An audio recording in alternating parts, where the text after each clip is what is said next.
Yeah, so to remember how AI fits into an organization, so you talk to some business heads, and they say, oh, we can't use it because the answers aren't perfect. And I'm like, well, then you wouldn't use staff because their answers aren't perfect either. So you treat it almost in your organization as a staff member. It still Mm. needs to be told what to do, and you still have to review the result, just like you would a staff member. So then when you look at an organization, how it fits in together. So in human resources, I mean, when I was in corporate HR, we were always optimizing organizations normally for headcount reduction. So you look Mm. at what does this department need to do? How many people do we need to do it? And so on. But now you'd start the other way around a little bit, where you'd say, okay, how much can the technology do? And where do people then fit in? Mm. But you need to be very careful. So for example, you can't have a very smart person reporting to a dumb person because it'll just be a bottleneck because Mm. the dumb person will have no idea what's going on. So I already see that with some junior staff trying to handle an AI. So the AI can come back with a very clear answer, and they're like, they have no confidence, they can't understand the answer, and therefore just block it. So Mm. you have to, integrate it into your organization. And I came up with an idea to say, this is instead of having IT and HR as separate functions, how about it all together? It's called intelligence management, because Mm. the intelligence of your organization that you can deploy competitively comes from a mix of human intelligence and artificial intelligence, and they have to be aligned properly together. Mm. So some things the AI is going to be very good at, other things that people still have to do. So you can't let the AI go completely wild all by itself independently. So it still needs to fit into a process flow. And this Mm. is where it comes back to things like security, governance, and all of that. You wouldn't let, let's say, if you're a bank, you wouldn't let a junior trader trade $1 billion without supervision. Mm. And the same way, you wouldn't give the wrong tasks to the wrong machine or the wrong person. It all Mm. has to fit together. But this, has to be defined then within companies. And so when, company heads go out now and they say, look, okay, we have this new capability with the AI, and maybe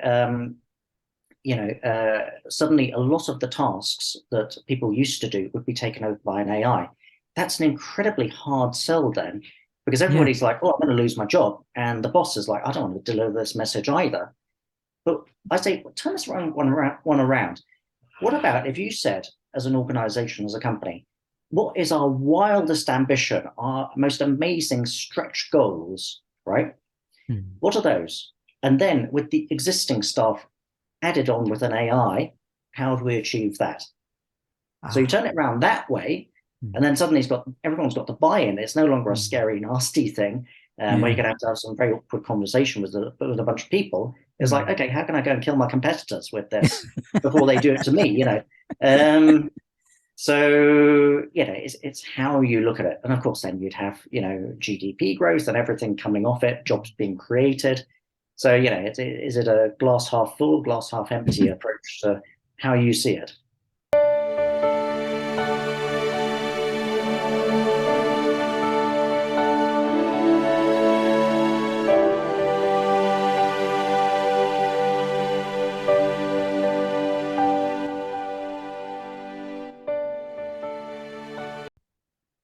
Good day.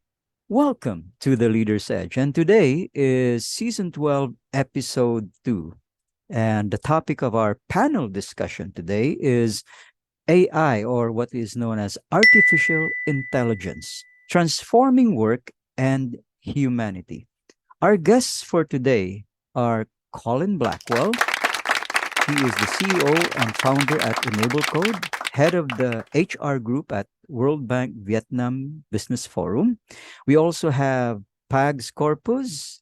She is the co-founder of Women in Cybersecurity Middle East and global advisory board member of the EC Council IMEA. And we also have Ernesto Boydon, Boogie to his friends, who is an author, public speaker, computer scientist, educator, trainer, techno-entrepreneur, founder, CEO at Cyber Optimus Philippines, Inc.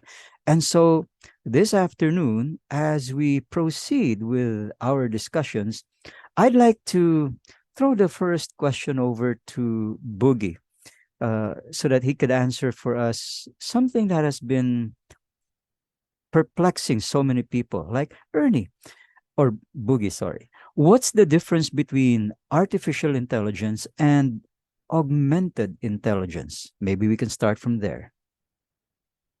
Okay, well, the main difference really is in the way that we expect what AI should be able to do for us. In fact, in my work as a digital transformation specialist in working with clients, and when I introduce AI, I always tell them that they have to look at AI more in terms of being augmented intelligence. When we say augmented intelligence, what I would want to mean by that is that AI should be something that extends our humanity, that extends our capabilities, that extends the things that we can do, and helps us in the things. So, most common examples would be something like maybe Siri or Alexa, or things like that. Because when we think about artificial, it usually has the connotation that it's something that can replace, right? For example, when we talk about artificial sweeteners, right? Or things like that, right? It's something that is supposed to replace. And I would not want to think of AI as something that would replace. I see. So if we're not talking about replacing, but we're talking about augmenting or being a boon to humanity, how does that affect us in terms of its role in cybersecurity, for example? So for that, I'd like to turn over to Pags. Pags? Thank you, Dino, and pleasure to meet the other panelists here, Boogie and Colin as well. And thank you for the opportunity to be invited in this discussion. Very timely and a lot of discussion happening around AI thing. Now, when you're talking about the cybersecurity part of it, what we say is that anything that is developed can be hacked. Okay. So and another thing, yeah, because this is how things work, right? These two are always present side by side, the black hat hackers and the The white ethical hat. hackers, Yeah. the defensive and the offensive, the defensive and the offensive part of it. Talking about AI, this chat GPT thing. Okay, Okay. this is one of very well now in use by everyone. Everyone's taking advantage or taking the benefit out of it. Not really advantage, but taking the benefit of it. Students are making use of it for their research, for their Yeah. papers. But there's Yeah. always a way to determine for the schools whether before we only know, let's say, turn it in. If you present a paper, we know whether it's plagiarized, okay? But now universities would look into whether the papers were passed through a chat GPT or developed through chat GPT thing. And Boogie is smiling. Okay, you know how the students will use this. Now, in the same way, how is this chat GPT thing developed? There's a lot of data in that. There's a lot of information. Before we were in the data era, okay, Google, etc. And then we have in the AI era, which is where we are here right now. Mm. The way we are looking in terms of the security is the governance should be there. We can already I've given an example of students making use of it for making it easy for them to develop the papers. But on a larger scale, okay, on a regional or on a political level, this is the let's say worse, or maybe there's even worse scenario than that. How can a governance be implemented so that the use of AI can be regulated? And when we say governance, there should be transparency. What are the data being fed into that AI, which they develop, which in turn gives information to the users? Where is the accountability of that? When you are an AI let's say platform developer, such as the Chat GPT, I should be accountable for what is my AI giving out to the first people using that. for example, can I type in the chat GPT, develop a malware for me to bypass the security firewall or Oh my the God. firewall security, something like that. The AI will not give me, because they are developed not to give you such unethical actions, okay? But I will put it in a way of reversing it, Mm. okay? I will say, because AI has an embedded ethical aspect on it, okay? That's the accountability of this ChatGPT OpenAI. I will reverse it. I will say, I am securing my firewall. What should I be aware of, Oh, okay. such that when it comes to me, I know it is a malware. So maybe is the chat GPT or the data embedded in that open AI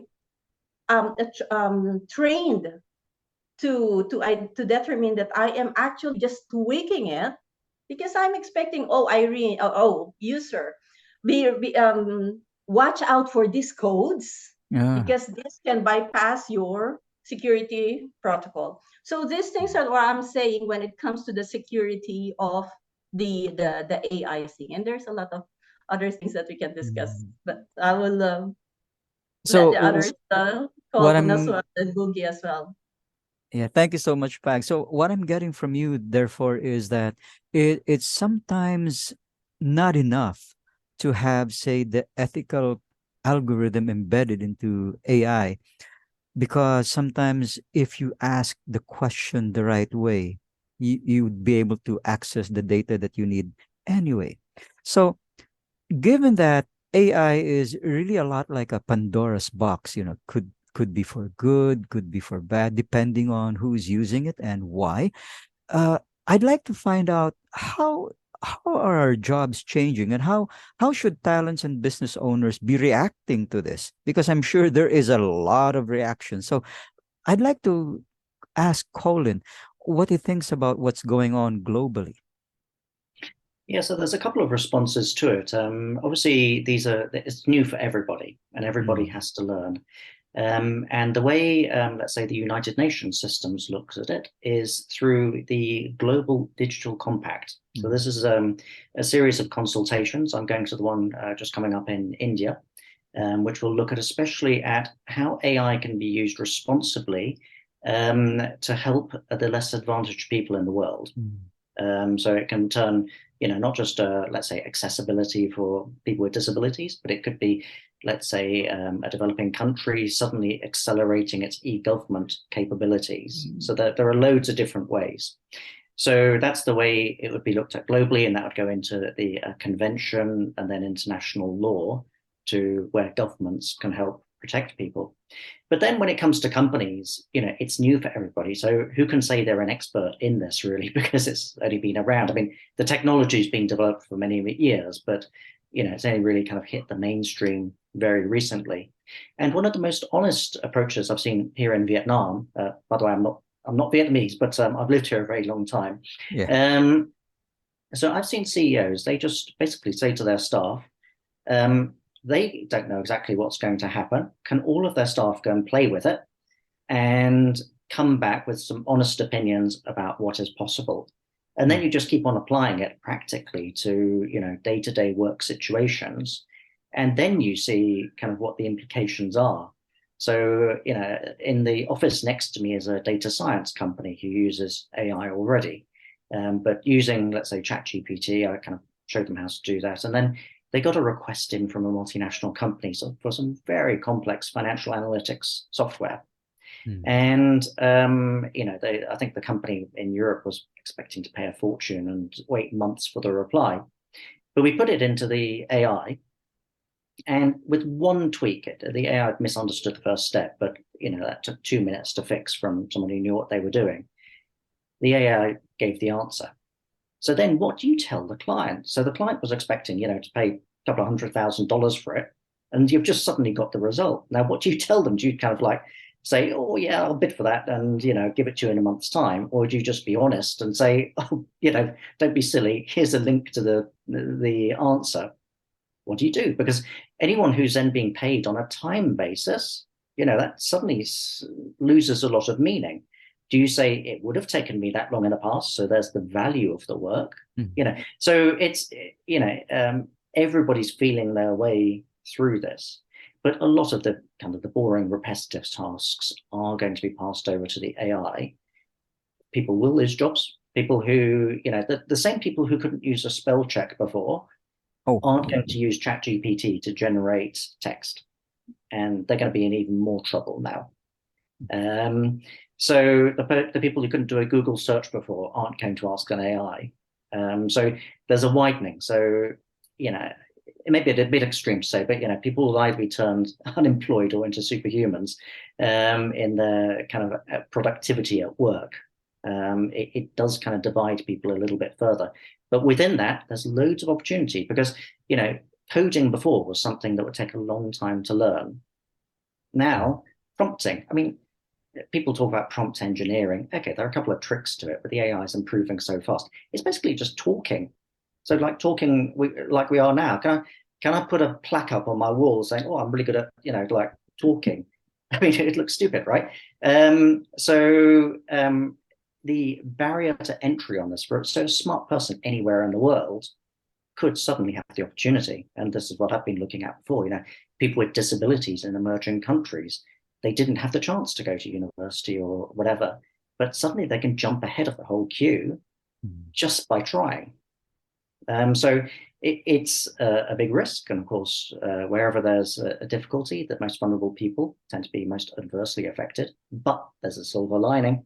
There's opportunity. When everything gets turned upside down, suddenly people all over the world can jump into this. So it's very interesting times.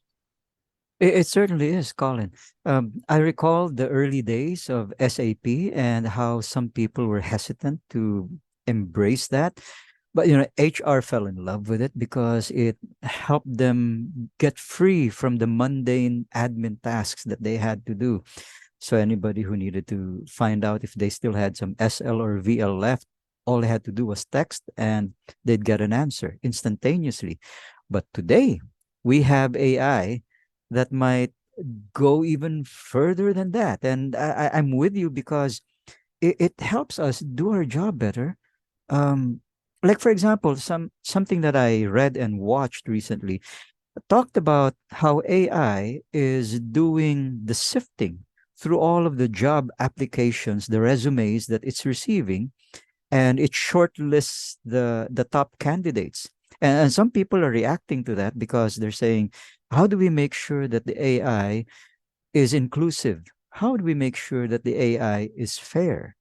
So I'd like to throw that question to anybody in the group. I mean, how do we? Yes, please. Thanks. Yeah, I can answer on that. Referencing to what I mentioned before, when it comes to the governance in AI, this is one part of it: the accountability and the human. Still, there's a human oversight that's needed. Okay, one is when you say accountability and transparency. Accountable is the platform developer is responsible for what is being generated by the AI. The responsibility is on the writing of the algorithm, making sure that the way the algorithms are written are not biased. They have used, there's an example in the US, in the court, they use the AI already to generate the result of a certain hearing. Okay, and they used it once and they were not happy. Still, a human intervention and analysis of the result is needed. That's why you have the jury, right? The other thing is there are pictures, let's say of the criminals. Okay, they have a database, pictures of criminals, and this were run through an AI based, let's say, application which identifies criminals, etc. And what was the result? People with color were tagged as high risk. Yeah. Okay, so this is where we are saying that the developers, there should be a governance that make sure that the algorithms are written in an unbiased way. And this is also where even the people responsible in the development of these algorithms are also screened. There should be, it should not be biased. There's equality, their gender equal. Okay. all of these things should be considered, not only what is the outcome of the AI, but who are the people behind the development of this AI solutions. So in the same way, going back to your CV now, I can write my CV, write all the hashtags in there, write all the keywords, then I will be shortlisted. Yeah. What I can do is, okay, maybe ask ChatGPT, what are the skills required for this position? And then ChatGPT will tell me, and I'll make sure that they are all embedded in my resume. Or maybe ask ChatGPT, if you are screening a resume for this position, what will you be looking for? And what ChatGPT will tell me, I will put in the AI. These are the things we're in. Those, you can play around with this thing. And therefore, there's the human intervention that needs to be added to review all those shortlisted things, shortlisted CVs. Yeah. Oh my. So you're absolutely right about your reaction earlier about how it's a constant race between those who practice ethics and those who want to get ahead. Now, I'd like to throw this question out to anybody who'd care to respond to it. If we have algorithms now that are helping HR and humanity to do things faster and better, I'm curious. Once we have Neuralink, for example, well online and everybody can have augmented intelligence, how would that affect the playing field as far as looking for work? If would somebody with a Neuralink chip have an advantage, or should he be allowed to have an advantage between other applicants, for example? Would it be fair? So maybe I can ask Boogie to react to that.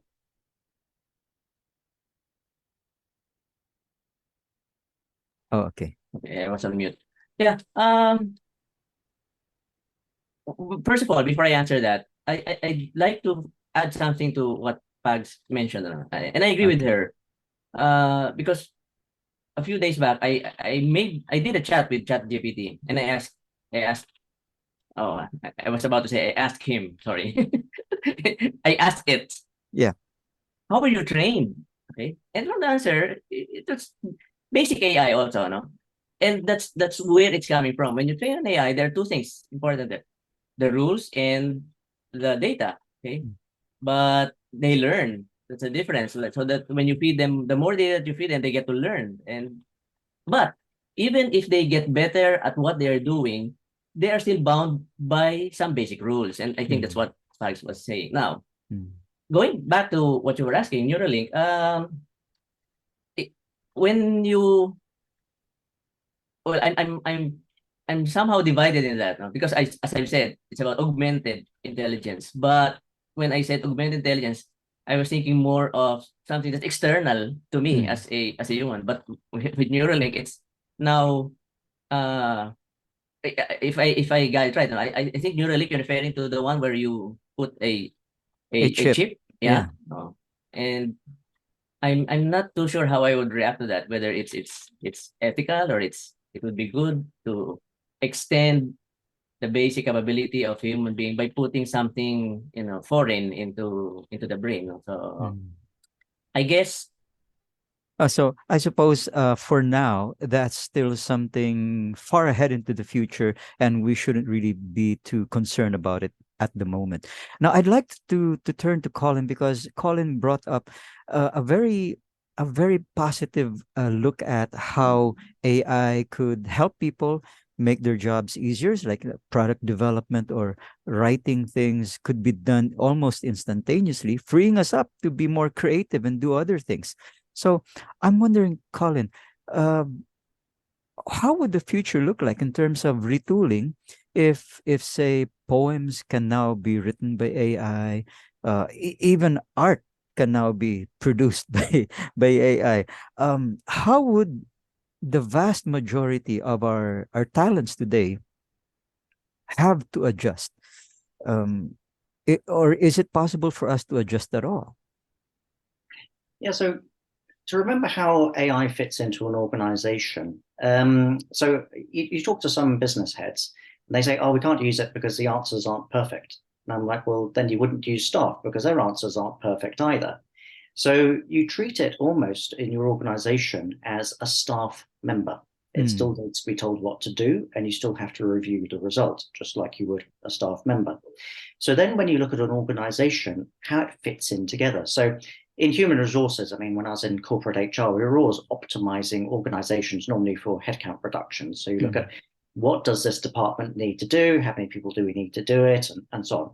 But now you'd start the other way around a little bit, where you'd say, okay, how much can the technology do? And where do people then fit in? But you need to be very careful. So for example, you can't have a very smart person reporting to a dumb person because it'll just be a bottleneck, because the dumb person will have no idea what's going on. So I already see that with some junior staff trying to handle an AI. So the AI can come back with a very clear answer, and they're like, they have no confidence, they can't understand the answer, and therefore just block it. So you have to, integrate it into your organization. And I came up with an idea to say, this is, instead of having IT and HR as separate functions, how about it all together? It's called intelligence management, because the intelligence of your organization that you can deploy competitively comes from a mix of human intelligence and artificial intelligence, and they have to be aligned properly together. So some things the AI is going to be very good at, other things that people still have to do. So you can't let the AI go completely wild all by itself independently. So it still needs to fit into a process flow. And this is where it comes back to things like security, governance, and all of that. You wouldn't let, let's say, if you're a bank, you wouldn't let a junior trader trade $1 billion without supervision. And the same way, you wouldn't give the wrong tasks to the wrong machine or the wrong person. It all has to fit together. But this, has to be defined then within companies. And so when, company heads go out now and they say, look, okay, we have this new capability with the AI, and maybe, suddenly a lot of the tasks that people used to do would be taken over by an AI. That's an incredibly hard sell then, because everybody's like, oh, I'm going to lose my job. And the boss is like, I don't want to deliver this message either. But I say, well, turn this one around.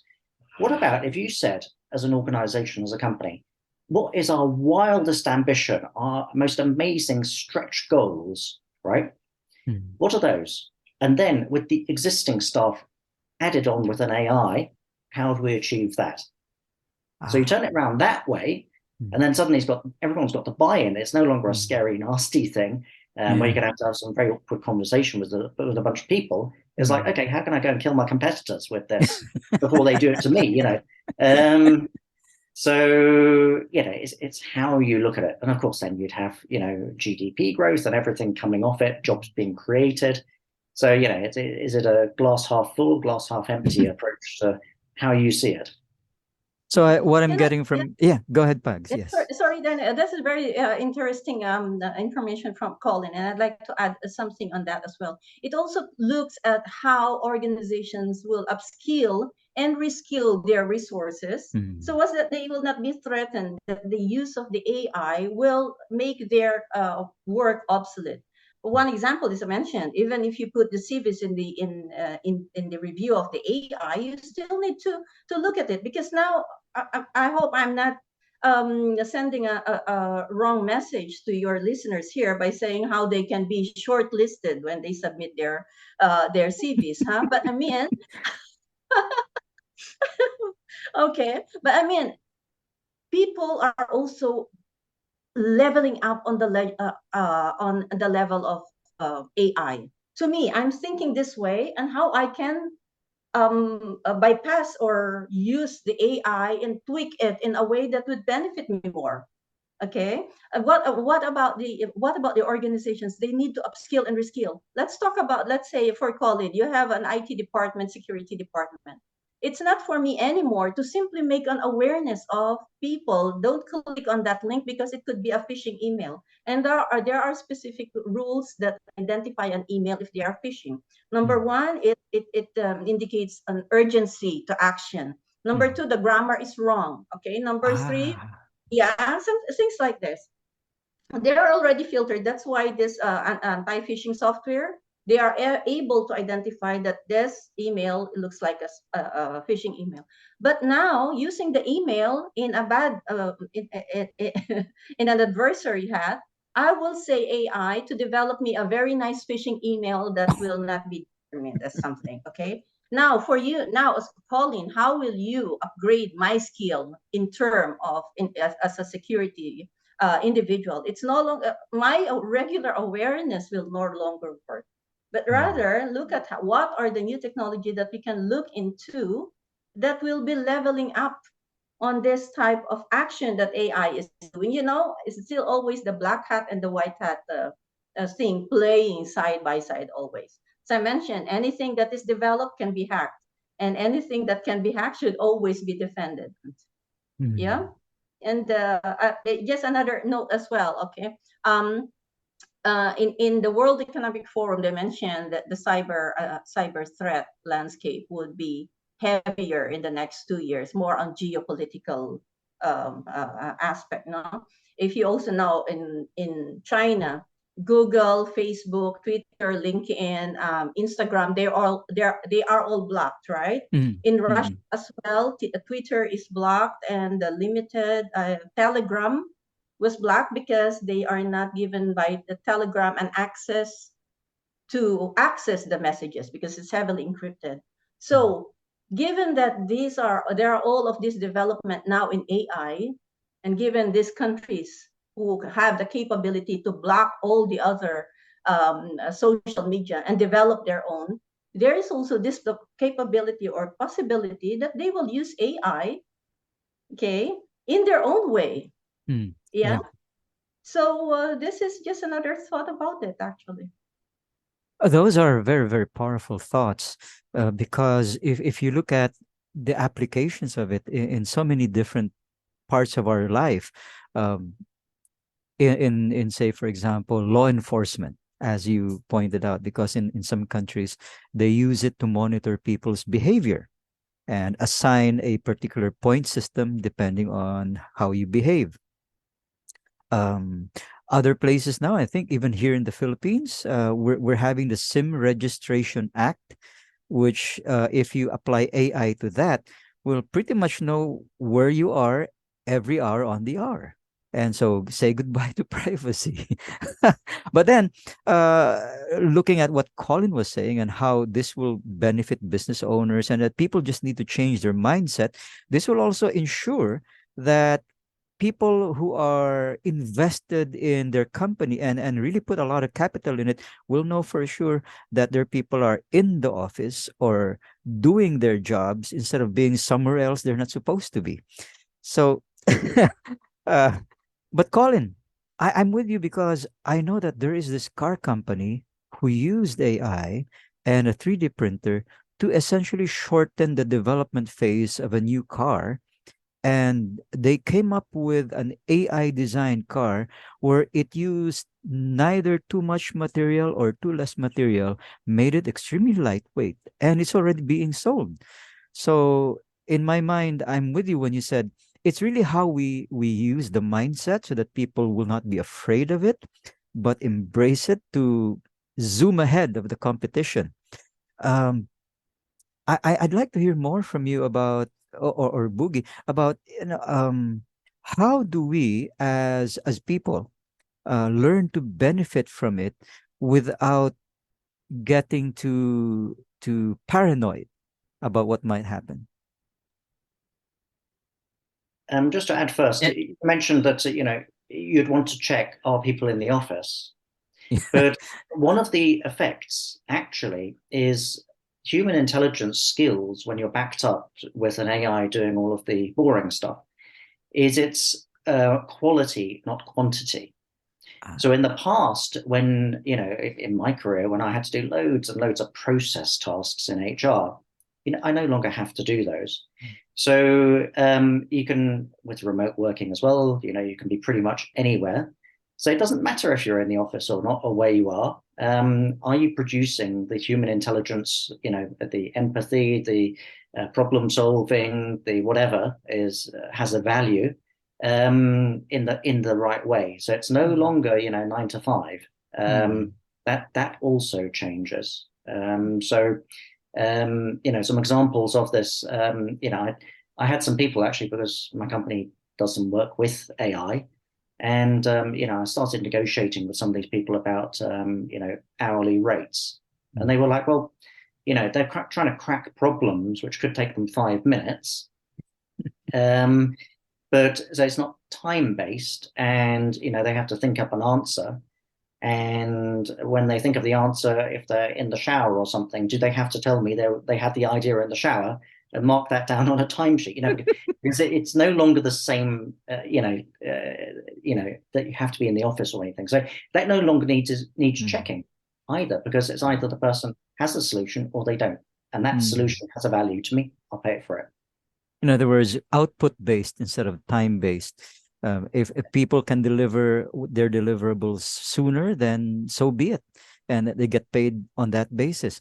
Now, Boogie, I'm just wondering, because you're in the business of creating software and possibly in the future working with AI, how close are we to a future where, for example, I might be talking to somebody who I thought is a real person, like maybe a psychiatrist or a doctor, who looks absolutely human, sounds human, and maybe got programmed with empathic algorithms to be able to counsel me out of jumping off a building. Are we anywhere near that? Well, to some extent, it's actually already happening. In fact, some telemarketers or some tech support are using AI, and you won't even realize that you're not talking to a real person. Maybe after a while you realize, because they don't get angry at you. So Ah. no, but just to add to what Colin was saying, but if my company would want to find out if I'm in the office, then using my company issued phone, then I'll just leave the phone in the office and go out. No, just joking. Just joking. Okay.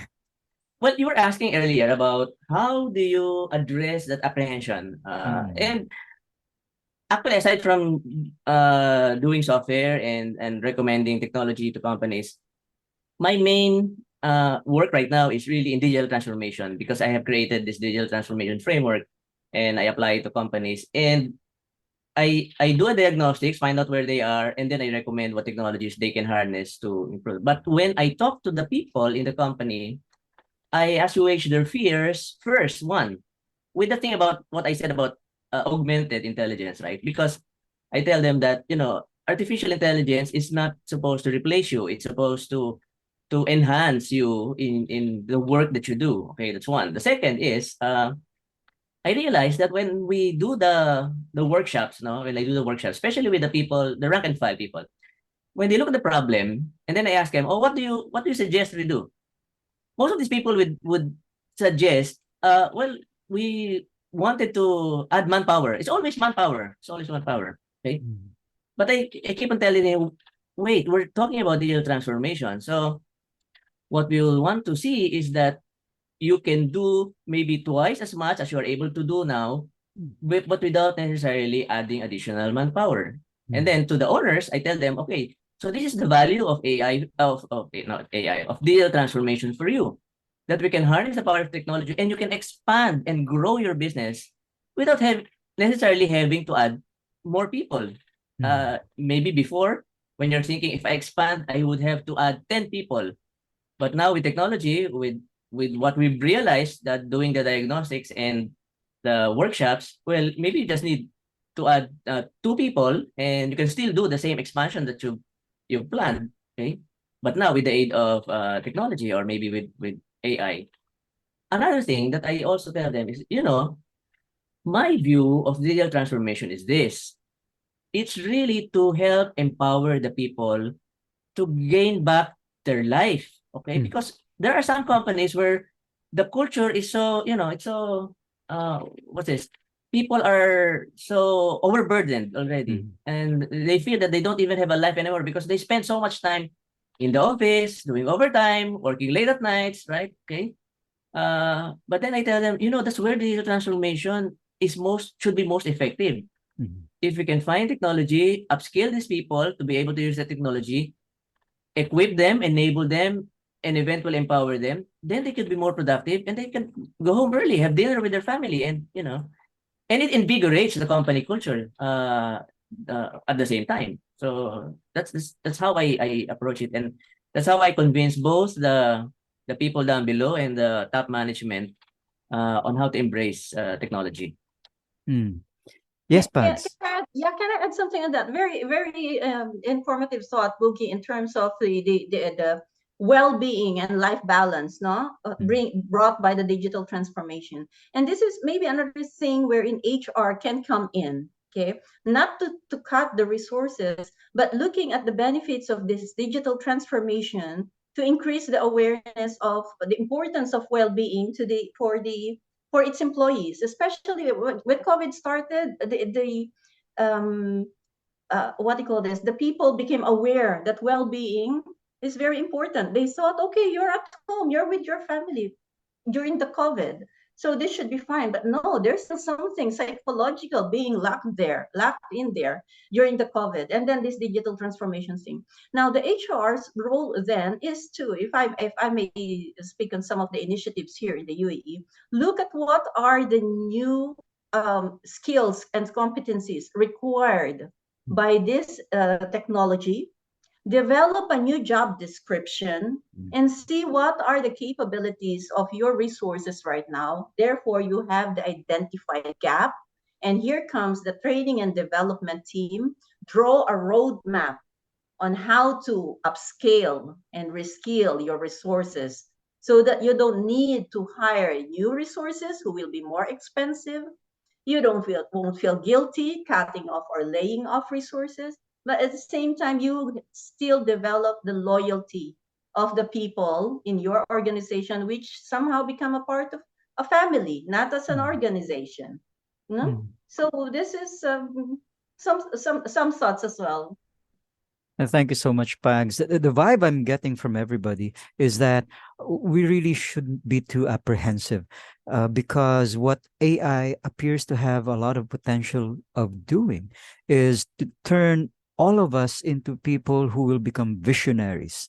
If you have a vision, AI could help you make it happen.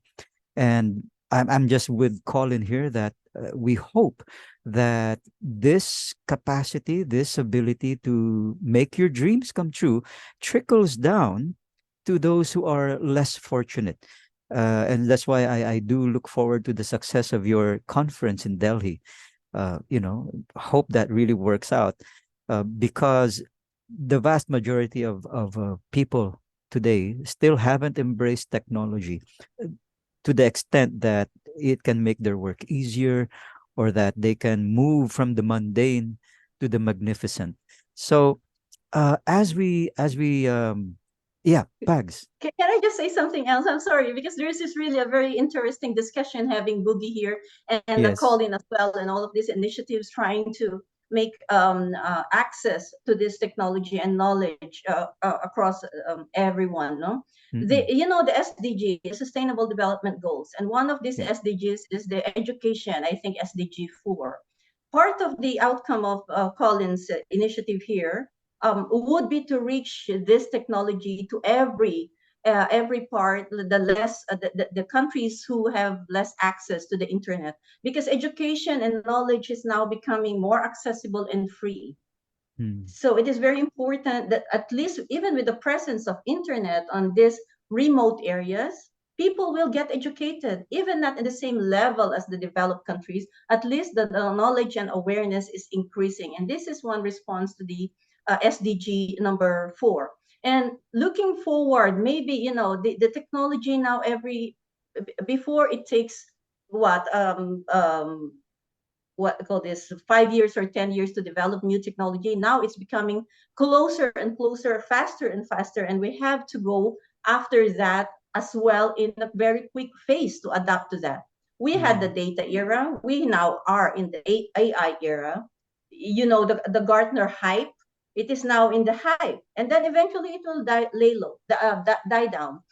What is next would be the quantum, the neural thing or the chip that Boogie was saying earlier. It could be something that may not be embedded on us, but immediately accessible.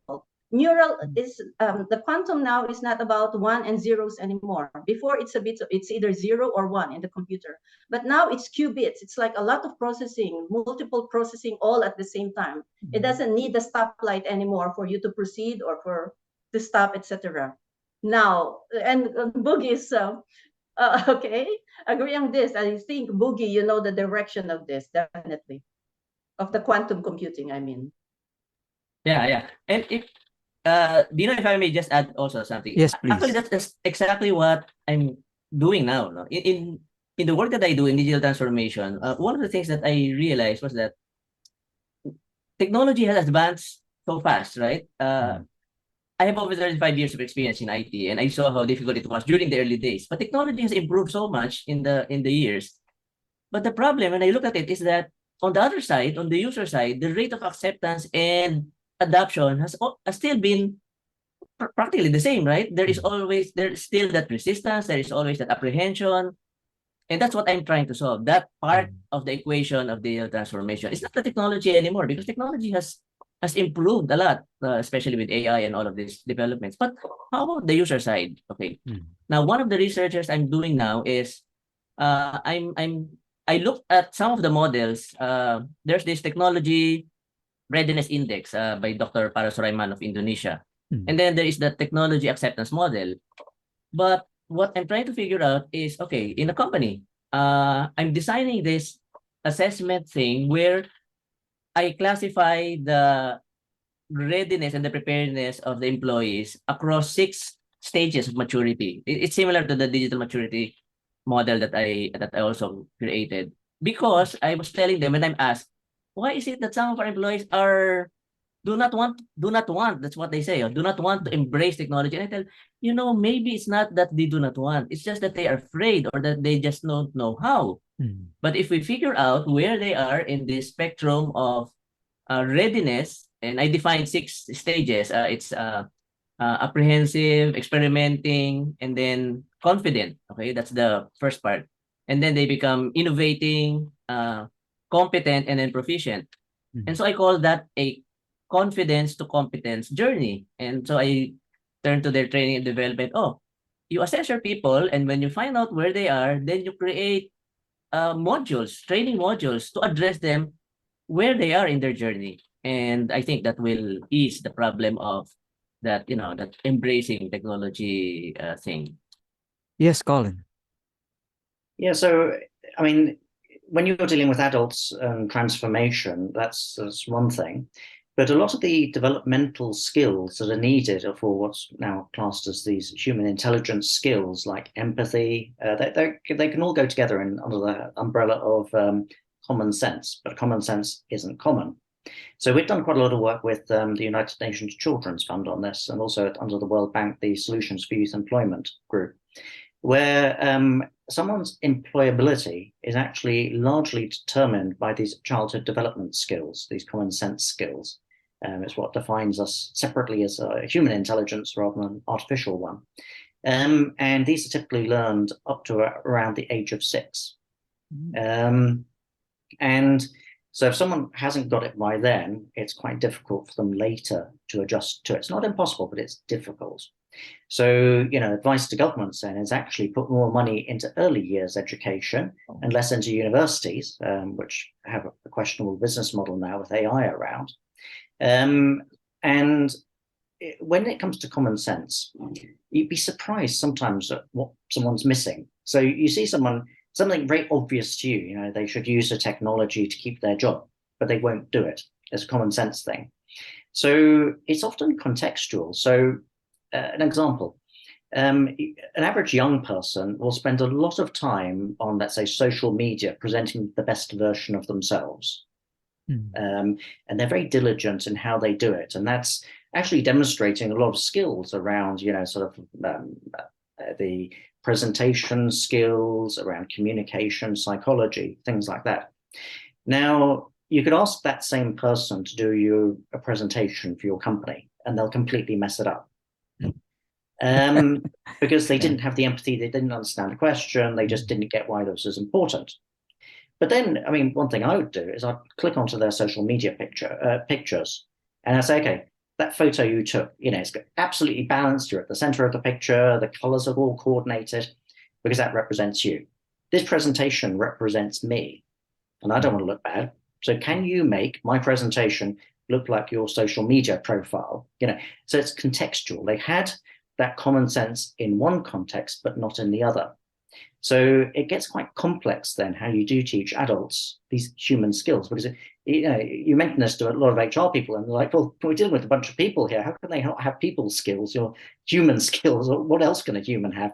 Well, often the education systems are massively misaligned, especially in Asia. It's like repeat after teacher. And that turns people into not very good computers, which are now very easily outclassed by AIs. Yeah.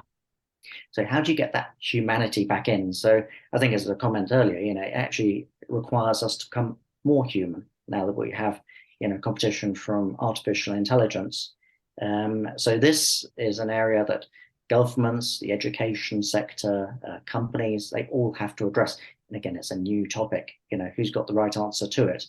But it's, there's the encouragement, there's the training, but also from an HR perspective, you'd want to be a little bit tough at times. Someone in my office, or the neighbor's office, they had to translate some training materials into Polish. And, they said, oh, it's going to take me 2 days. And I'm like, okay, if you ask the AI, I know what you're doing for 5 minutes. What are you doing for the other 2 days? And you have to kind of challenge people a little bit on that. It's the very early days at the moment. Okay, we can be nice, but in a few months' time, you gradually start putting your foot down as well. I see. This raises a lot of interesting possibilities, and I do look forward to the outcome of the Delhi discussions, because even now, when we look at the large majority of youngsters, children, who are trying to learn from home, online, and when many of us who are parents observe how their classes are being taught, it is no wonder that the little child nods off, and yet they love to watch anime, they love to watch cartoons. If AI could somehow be married into how teachers teach with how kids are entertained, then they'd look forward to education, and they become super smart even before they reach their teens. There's a lot to look forward to. So as we look to the future, what can we look forward to? Not necessarily in the far-flung future, but say in something realistic, say 2 or 3 years from now. What do you think would the landscape look like for HR and humanity? Yes, please.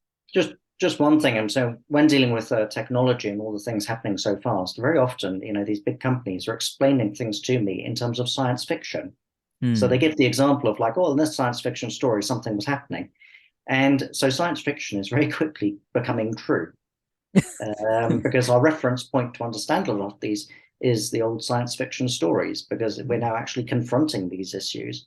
So, somebody from Microsoft was recently talking to me, and, they were saying, oh, do you remember this particular film? And, that he was trying to explain it in that context of what, how you'd approach a situation now.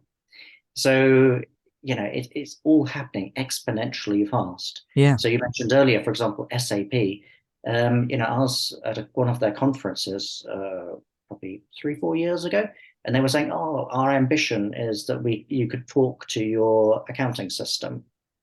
Well, that's happened, and so and this is increasingly fast. So we don't know where it's all going to go. We'd have some ideas, like quantum computing. Like my tech team, they were trying to solve something, and the AI came back saying it's going to take 8 years to calculate something, and then they got it down to 30 days, and now they got it down to 3 days. So I can't wait for something like quantum computing to come along to really heavily crunch those problems. There are obvious things we would want, like a chat GPT that can handle confidential information in my own company data pool. Could be, let's say, a personal assistant to augment someone's intelligence, properly set up for that. It's so close, all of that. It has to happen because there's commercial demand for it. Mm. I like the ideas that you're pushing because, for example, right now we have a lot of e-portals for how we do interactions with our governments, our agencies, but I just don't like the having to type them and fill up their forms. If AI could somehow present me with a fake person that I could talk to and fill out forms by simply answering that AI's questions so that I don't have to type it anymore.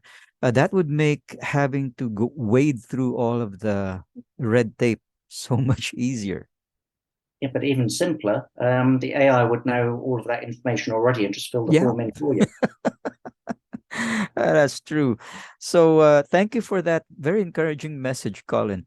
Boogie, any last words of encouragement, maybe to help our industry leaders look forward to the next 2 to 3 years? Well, okay. In 2015, the World Economic Forum conducted a survey of about 800 experts, and they asked them the question, what would the future look like? And one of the interesting things that was projected there was that by 2026, an AI would join the board of a corporation. That's one of the things that came out in that survey. And there were a lot of other interesting things there, by the way. Like, for example, 3D printing. Mm. Well, uh, even during that time, 3D printing has already done some advancements. Like, for example, part of a rib cage was already replaced using 3D printing, and that was 2015. And I, I I'm not that aware of what has transpired since then, but I'm sure it has gone, it has moved in an accelerating speed. That's like what Colin is saying. That's the nature of technology development. It's Mm. accelerating, and that's why you see all of this AI now coming. AI has been around for quite a long time, but it has been slow during the first few years, right? But when it suddenly hit a turning point where it became exponential and it grew so fast, then that's why we're here. Then it has become mainstream, right? Okay. Now about that government thing that you're saying, I guess you'd be happy to know that there are moves to address that. Maybe not, using AI but just consolidating the e-portals. Okay. Mm. The ICT has now as a project, the new undersecretary for e-governance is a tech guy, and they have already created this super app, okay, where you can have access to all the government agencies in just one application. I'm not just too sure how well it has been accepted, okay, but they are in the testing phase, I understand. So wait just a few more days or maybe weeks, and you will have that super app, and you can do all of your government transactions in just using just one interface.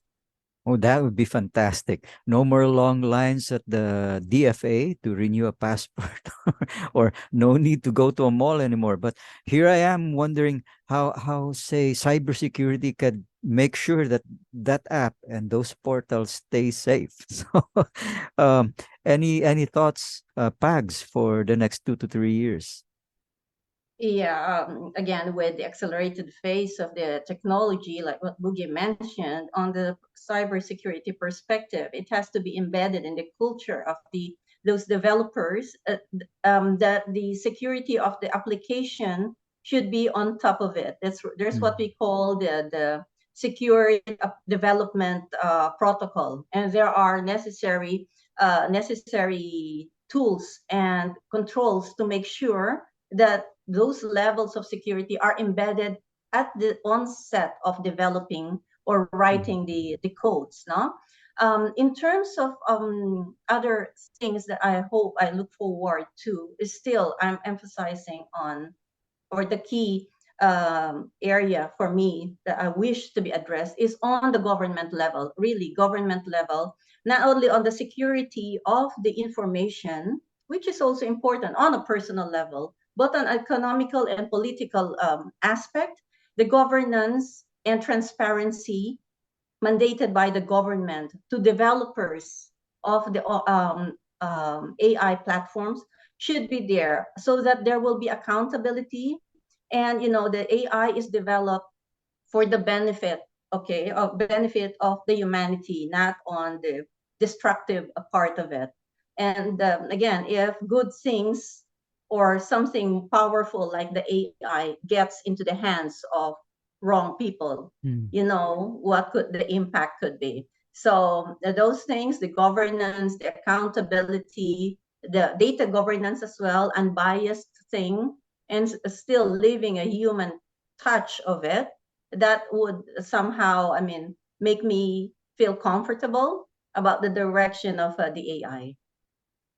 Thank you so much, Pags. And as we come to the end of our episode today, I just like to extend an invitation to all three of our panelists because I definitely like to have Colin back again to talk more about intelligence management. That's an idea, I think, whose time has come, and people should not be afraid to really look into that and implement it in their organizations. And Boogie's thoughts about how businesses can and should be looking at AI and how it can help them achieve their goals and their visions, that deserves another episode by itself. And oh, most certainly, with the arms race in cybersecurity always getting ahead of each other, I would definitely love to hear Pags back here on the Leader's Edge to share more about that. And so, ladies and gentlemen, let me just say thank you very much to all of our three esteemed panelists, Pags Corpuz, Colin Blackwell, Boogie Boydon. And I'd like to invite everybody to uh, our next episode, which will be coming along next week. That would be season 12, episode 3, The Irrepressible Power of Hope. And this is, Hope. And this is where I interviewed Raymond Cuevas, a very intelligent young man who was born deaf mute but was really, really very effective as an admin assistant for one of our major universities, who has never lost his hope. So do watch that episode as we explore what's possible for people with disabilities in terms of the job market and what they can do. And maybe our three panelists could be invited in the future to talk about how opportunities could still be open for those with disabilities using AI. And so, with that, I'd like to invite everybody to, if you liked what you heard today, do click on like, share, and subscribe. And as ever, learning is a never ending journey with limitless vistas. Good day.